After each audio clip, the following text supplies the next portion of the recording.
usimhamishe kituo, fukuza, aondoke kabisa, akachati huko anakotaka kuchati. Hizi ni nondo za habari kutoka Kimgongo TV. Mimi ni Charles Fabian. Waziri Mkuu wa Jamhuri ya Muungano wa Tanzania Dr. Mwigulu Nchemba amemwagiza Waziri wa Uchukuzi Profesa Makame Mbarawa kumchukulia hatua kali, ikiwemo kumfuta kazi mtendaji yeyote wa kituo cha kuratibu utafutaji na uokozi cha kikanda Mwanza atakayepigiwa simu ya dharura na kukutwa amesinzia au kucheleweshwa utoaji wa huduma za uokozi. Agizo hilo amelitoa hii leo Januari 23, 2026 wakati waziri mkuu alipofanya ziara ya kikazi kukagua kituo hicho kilichopo jijini Mwanza chenye thamani ya takriban shilingi bilioni 19.8. Waziri mkuu amesisitiza kuwa huduma za uokoaji ni huduma nyeti za kuokoa maisha ya watu, hivyo hakuna nafasi ya uzembe, kusinzia au kucheleweshwa kwa utoaji wa msaada kwa watendaji wa kituo hicho. Ameelekeza kuwa kituo hicho lazima kifanye kazi kwa masaa 24 kwa ufanisi wa hali ya juu ili kuwahudumia wananchi, hususan wavuvi na watumiaji wa Ziwa Victoria na maeneo jirani. Kwa wale watendaji watakaosimamia jambo hili linahusisha masuala ya kidharura. Wasisinzie wala wasifanye mzaha, kwa sababu ukisinzia kidogo tu inaathiri maisha ya watu wanaokwenda majini. Amesema mwenyekiti hapa, ukizembea tu kuambia leo ziwa limechafuka, unasababisha matatizo kwa uzembe wa kuona, wakati tuna vifaa vya kisasa ambavyo na nchi zilizoendelea ndivyo vinavyotumia. Kupokea kwenye simu yako ukapitwa na simu ya mtu, utakuwa umesababisha madhara kwa yule ambaye alikupigia, huku serikali imewekeza kwenye chombo cha kisasa cha kuokoa maisha ya wenzetu waliokosewa. Sasa hawa watakaokaa hapo wajue wako kwenye kazi inayookoa watu tena.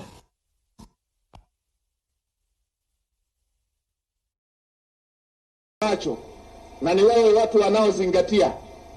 Kwa nchi za wenzetu masaa ya kazi unazingatia kazi, muda wa kupumzika na muda ambao uko nje ya kazi ndio unafanya mambo mengine, na hii ni moja ya kazi itakayokuhitaji uwe macho kila wakati. Sasa ikitokea mtu akapigiwa simu ya dharura, simu tumetoa akatokea amesinzia, aina hiyo, Mheshimiwa Waziri, wala usimhamishe kituo, fukuza, aondoke kabisa, akachati huko anakotaka kuchati, kwa sababu hii ni kazi inayotaka mtu azingatie na atoe msaada kwa wakati ule, msaada unaotakiwa. Ukichelewa mara moja, yule aliyeko kwenye dharura anaweza asipate hata muda wa kupiga tena, dharura ikawa imezidi. Kwa hiyo hili ni eneo la msingi sana, ndio maana Daktari Samia Suluhu Hassan ameweza kuweka fedha zote zile, licha ya kwamba mpango wa kwanza ambao ulikuwa ushirikishe na wengine walipojitoa akasema no, hapa hatakuwa tunafanya kwa sababu wale wanafanya, tulikuwa tunafanya kwa sababu jambo hili lina manufaa kwa wananchi wetu wa Tanzania, wananchi wetu wa Mwanza. Kwa hiyo mtendaji mkuu wa TASAC, Mheshimiwa Waziri, hawa watakaokaa kwenye maeneo, na nimefurahi sana nimeona wale wengine ni watu trained kabisa, hawajaokotwa watu, nimeona ni watu ambao wako kwenye eneo lao, na wale wengine wote mpaka wanaopokea zile simu, mpaka na wale wanaofanya masuala ya dharura kwenye afya pale, mpaka na wale wanaofuatilia, wote wawe watu wakishafika pale masaa 24 kwa kupishana kama wanavyofanya, wawe ni watu watakao kuwa wamezingatia kwamba hapa tunahudumia watu ambao inawezekana wamepata dharura. Wawe ni watu, nimeshuhudia mwenyewe pale, mawimbi tunaweza tukayaona kabla, kama ambavyo umesema, tuifanyie kazi vizuri hiyo huduma ambayo iko kwenye vifaa vya kisasa. Aidha, waziri mkuu amesema ujenzi wa kituo hicho ni udhibitisho wa dhamira ya Rais Samia Suluhu Hassan ya kuhakikisha usalama wa wananchi na kuimarisha huduma za utafutaji na uokozi nchini. Ameongezea kuwa mradi huo ulipaswa kutekelezwa kati ya mwaka 2018 hadi 2020, lakini ulisimama baada ya washirika kujitoa, hali iliyosababisha serikali chini ya Rais Dr. Samia Suluhu Hassan kuamua kutekeleza kwa fedha za ndani ili wananchi wapate huduma ya usalama kwa wakati. Serikali yeyote inapimwa kwa kazi inazofanya, na serikali ya awamu ya 6 imejipambanua kwa kazi hizo inazozifanya. Nimepokea na hiyo, mwishoni nitashughulikia hiyo, na nimeona mkono pale. Inafanya kazi ambazo zingine zilikuwa zimeshindikana kwa muda mrefu. Mwanza oye! Mmeona leo hiki kituo tunachoambiwa hapa. Ngoja kwanza nimalizie, nitamwita. Mwache kwanza nimalizie, nitamwita.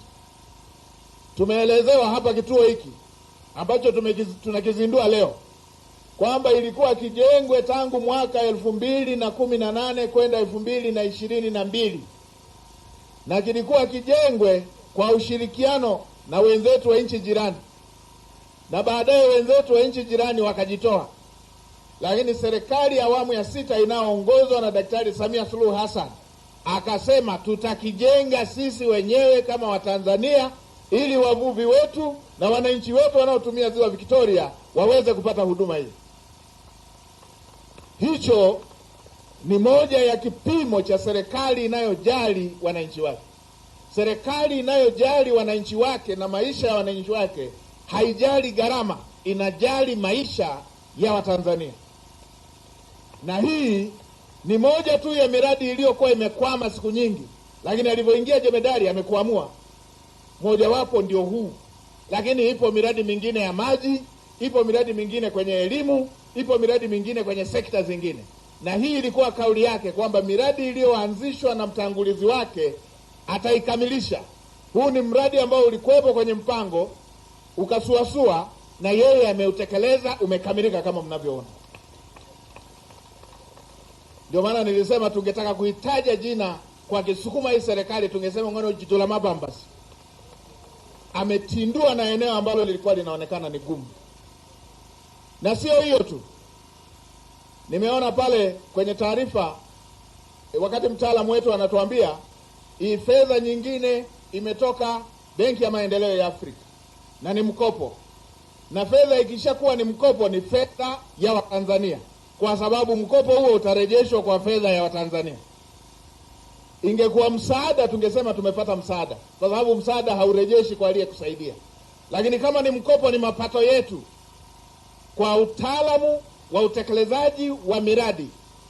Mapato yako unayakusanya kwa mara moja kwa njia ya mkopo. Na hata kwenye maisha ya mtu mmoja mmoja, ukiwa na mapato yako unaenda unachukua mkopo, unarejesha kidogo kidogo kwa kutumia mapato yako. Haya ni mapato, ni fedha ya Watanzania.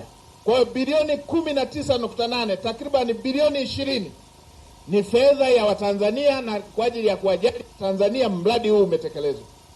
Sikiliza, unataka kujenga nyumba imara kwa bei nafuu? Karibu Kemgongo Hardware. Tunaopatikana Dodoma karibu na ofisi ya kata ya Mchuka, mkabala na barabara ya lami ya kuelekea Mvumi. Sisi Kemgongo Hardware tunauza vifaa vyote vya ujenzi, kuanzia saruji, nondo, mabati, rangi hadi matofali. Matofali yetu sasa yanapatikana kwa saizi zote kama vile inchi 5, inchi 6, yakiwa katika hali ya uimara na yenye ubora kwa bei nafuu zaidi ya soko. Iko hivi, Kemgongo Hardware ndio sehemu sahihi kwa ujenzi wako wa ndoto. Wasiliana nasi kupitia simu namba 0750694276 ama 0653611722. Kemgongo Hardware, karibu ujenge nasi kwa gharama nafuu.